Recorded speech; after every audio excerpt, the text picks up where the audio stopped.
Singapore, Sweden, Norway, south Korea,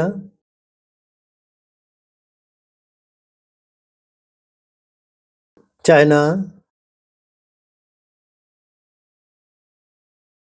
Japan,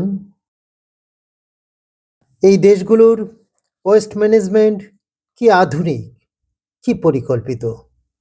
এই দেখেন আপনি, আমাদের কি অবস্থা। এই আমাদের সেই বর্জ্য ব্যবস্থাপনা, চতুর্দিকে পাহাড়ের মতো তৈরি হয়ে আছে, এখানে দাঁড়ানো কঠিন হয়ে গেছে।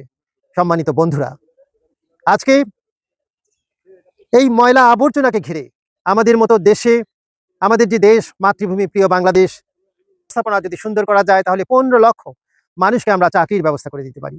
এবং বছরে আমরা যদি রিসাইক্লিং পদ্ধতিতে এই ময়লা আবর্জনাকে নিয়ে আসতে পারি, তাহলে বছরে আমাদের বাৎসরিক প্রায় $4 বিলিয়ন আমরা উপার্জন করতে পারি। এবং এই ময়লা ব্যবস্থাপনায় আমরা কিন্তু প্রকৃত চিত্র কখনো জনগণের সামনে নিয়ে আসিনি।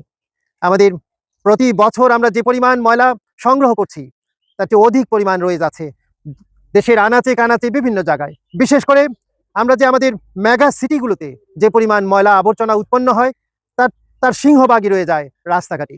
এবং এর ফলে আমাদের যে চিত্র, সেই চিত্রটাই আমি আপনাদের সামনে তুলে ধরবো। এবং এই প্রক্রিয়ায় যদি আমরা সঠিকভাবে এগিয়ে যেতে পারি তাহলে আমাদের রাষ্ট্র কতখানি উপকৃত হবে তার বর্ণনা আমি সংক্ষিপ্ত আকারে দিতে চেষ্টা করব। সম্মানিত বন্ধুরা, আজকের যে ফিল্মগুলো আমরা দেখাবো, চিত্র ভিডিও দেখাবো, এটা অত্যন্ত গুরুত্বপূর্ণ। আমি অনুরোধ করব আপনাদের আপনাদের যে যে ভিডিওগুলো আপনারা দেখবেন এগুলোকে আপনারা সাবস্ক্রাইব করবেন ইউটিউব চ্যানেলে, এবং ফেসবুকে আপনারা এগুলিকে যদি আপনারা শেয়ার দেন তাহলে এদেশের সাধারণ মানুষ এই ভিডিও দেখে যেন উপকৃত হয় এবং এ থেকে যেন সিদ্ধান্ত নিতে পারে। আমাদের যারা এই নেতৃত্বে আছে তাদেরকে এগুলো জানা উচিত এবং সিদ্ধান্ত নেওয়া উচিত। বন্ধুরা, আমি যাত্রাবাড়ি অঞ্চলের কাছাকাছি কাজলা এবং মাতুয়াইলের মাঝামাঝি যে অঞ্চলে, যেখানে সড়কের পাশে বিশাল এই যে দেখছেন আপনারা ময়লার ভাগাড়, এই ভাগাড় ঢাকায় আমিনবাজার সহ 4-5টা জায়গা আছে, কিন্তু মূলত 2টি ভাগাড়ই সবচেয়ে বড় বিশাল। এই ভাগাড়গুলো থেকে যে আমাদের প্রতিদিন যে রোগ জীবাণু সমগ্র শহরে ঝাঁপিয়ে পড়ে এই ভাগাড়ের মাধ্যমে, এবং আশেপাশের যতগুলো এলাকা আছে গ্রামগঞ্জে বিভিন্ন জায়গায় ছড়িয়ে পড়ে। এই রোগ জীবাণু ছড়িয়ে পড়ার কারণে মানুষ বিভিন্নভাবে রোগ আক্রান্ত হচ্ছে। বিশেষ করে ঢাকায় শুধু অসুস্থ হয়ে যাচ্ছে না, অসুস্থ হয়ে যাচ্ছে ঢাকা নগরী সহ বাংলাদেশের বড় বড় মেগা সিটির যে চিত্র প্রায় কাছাকাছি, কিন্তু ঢাকার অবস্থাই সবচেয়ে করণীয়। আপনারা দেখে থাকেন যে আমাদের ঢাকা বাসের অযোগ্য হয়ে গেছে। আমি এখানে দাঁড়িয়ে আছি, যারা শুনে আজকে এখানে এসেছেন ম্যাক্সিমাম সবাই অসুস্থ হয়ে পড়েছেন।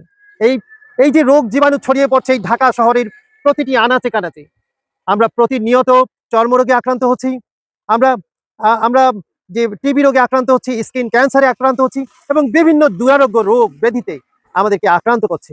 এ থেকে আমাদের নিষ্কৃতির উপায় কি? আমরা কিভাবে বাঁচতে পারবো? আমরা তো সুস্থ সবল জীবন যাপন করতে চাই, কিন্তু এর ব্যবস্থাপনায়, পরিকল্পনায় যে নিখুঁত অবস্থান আমরা দেখছি না। এবং বারবার দেখছি এই ময়লা নিয়ে যত খেলা আমরা দেখছি, যা আমাদের জনগণকে ক্লান্ত করে তুলছে। আমরা যদি অসুস্থ হয়ে যাই তাহলে আমাদের এই উন্নয়ন পরিকল্পনা দিয়ে কি হবে?